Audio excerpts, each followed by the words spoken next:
Sabihin, meron tayong life relationship. Ibig sabihin, pareho yung kalikasan niya na nasa atin. Therefore, normal lamang na pag lumagot tayo, magiging sakdan din tayo katulad niya. Nung una, nakakatakot itong salita na ito na pamilya tayo. Walang Tagalog na yun eh. Yung salitang nobody is perfect. Kaya sige nagkakasala sila. O pag nagkakamali, Nobody's pasensyahan naman kasi nobody is perfect. tao lang. O tao lang. Tama din yun kasi tao nga lang daw siya. Kaya hindi talaga siya mag-perfect.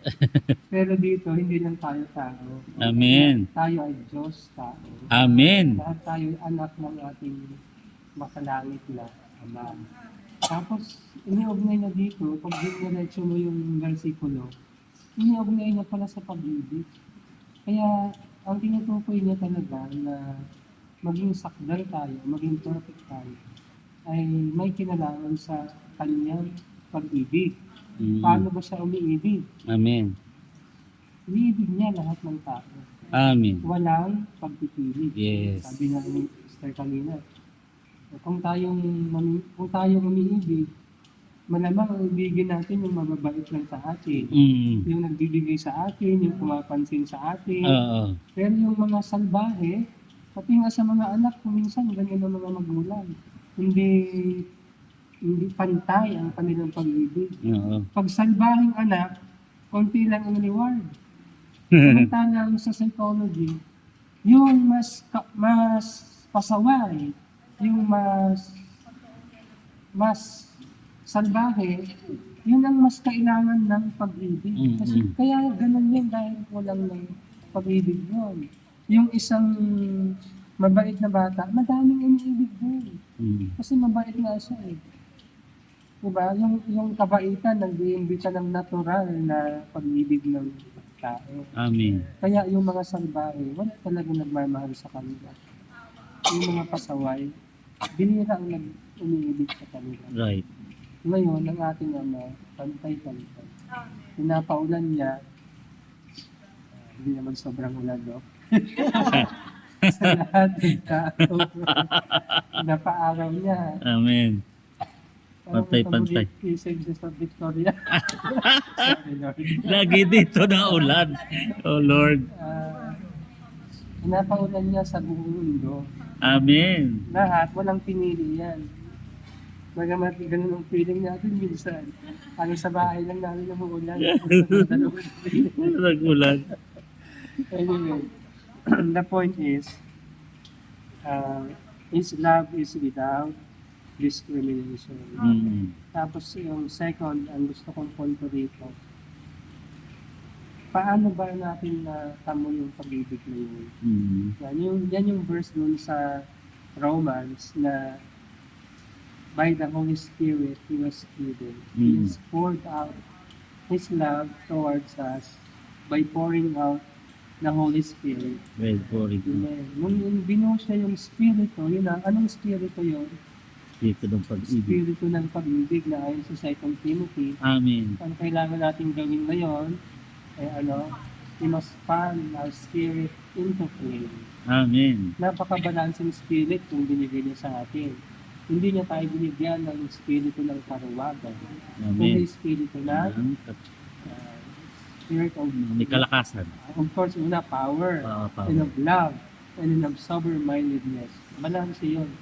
Pero yung ikalawa, yung love, spirit of love, binigay niya na sa atin yun. Kaya, pag nag-ensayo tayo ng spirito, na-ensayo din yung spirito na yun ng pag-ibig. Amen. Pag sinin niyo, pag hindi tayo nag-ensayo ng spirito, parang kahit sino kaaway natin. Diba? Pero pag nag-ensayo ka ng spirito, pag malakas ang yung spirito, Amen. talagang kusang-kusa kang nagiging pag-ibig. Amen. Hindi ka lang umiibig, ikaw ay nagiging ang pag-ibig na siyang ang Diyos mismo. Kaya pwede nating sabihin na by remaining in the Spirit, we are becoming what we really are. We are sons of God, we are love itself. Amen. Gusto ko din yung salita dito. Pinagkumpara ko yung John 15. Sabi ng Panginoon, abide in me. Abide. Pero doon sa 1 John Abide in love. 4:16, yes, abide in love. Abide in love. Sinabi doon, manatili sa pag-ibig. Amen. So, nagustuhan ko talaga yun kasi sabi ng Panginoon, manatili kayo sa akin. Mm. Sa parehas ng Greek word, manatili kayo sa pag-ibig. Amen. Kaya ang manatili sa pag-ibig ay ang manatili sa Kanya. Amen. Amen. Tapos, gusto ko din yung description ng pag-ibig dun sa 1 Corinthians chapter 13. Sinabi ni Pablo, hinahanap kasi ng mga taga-Corinto, himala. Mm. Gusto nila mga kapangyarihan, gusto nila mga himala. Nag-speak in tongues sila. Mm. Pero sabi ni Pablo, papakita ko sa inyo ang pinakamainam na paraan. Yes. At Amen. alam mo kung anong pinakita niya, Love. yan ay ang Pag-ibig. Excellent way.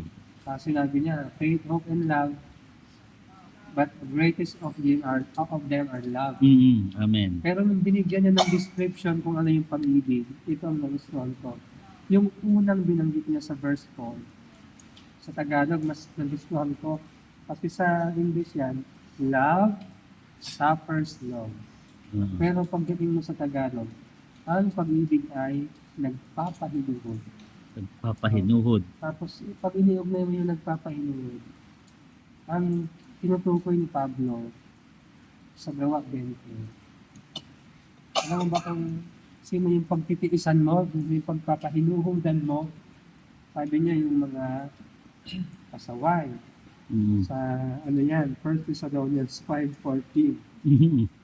Pero sa Acts chapter 20 verse 35 sabi niya, basahin ko sa inyo pinakita ko sa inyo ang lahat ng bagay na sa ganitong pagpapagal ay dapat tayong magsisipagsaklolo sa mahihina.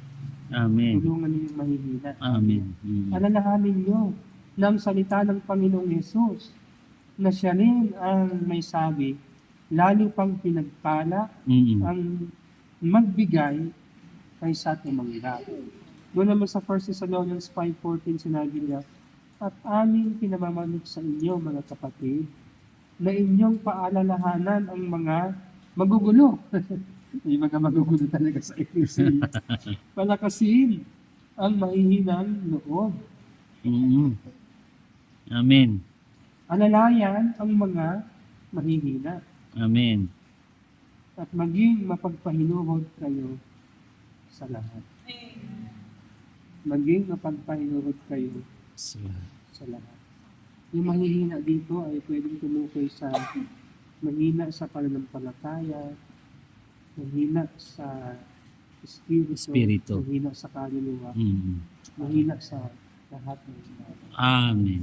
Ang pag-ibig, higit pa lang ihahayag sa ganitong kalagayan. Amen. Mas nahahayag siya Mm. kapag may mga kapatid na ganito Amen. sa buhay kasi. Amen. Kaya dito natin ang ensayo ng pag-ibig, Yes. sakdal na siyang aspeto ng pag-ibig Amen. ng ating makalangit na. Amen. And ito, love is the most Excellent way.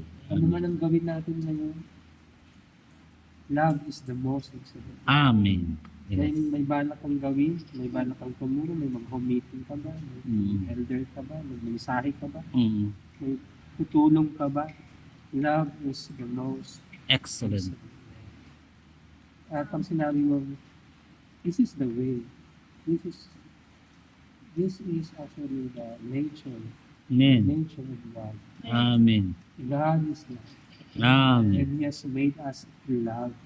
Amen. We are being perfected to become love. Amen.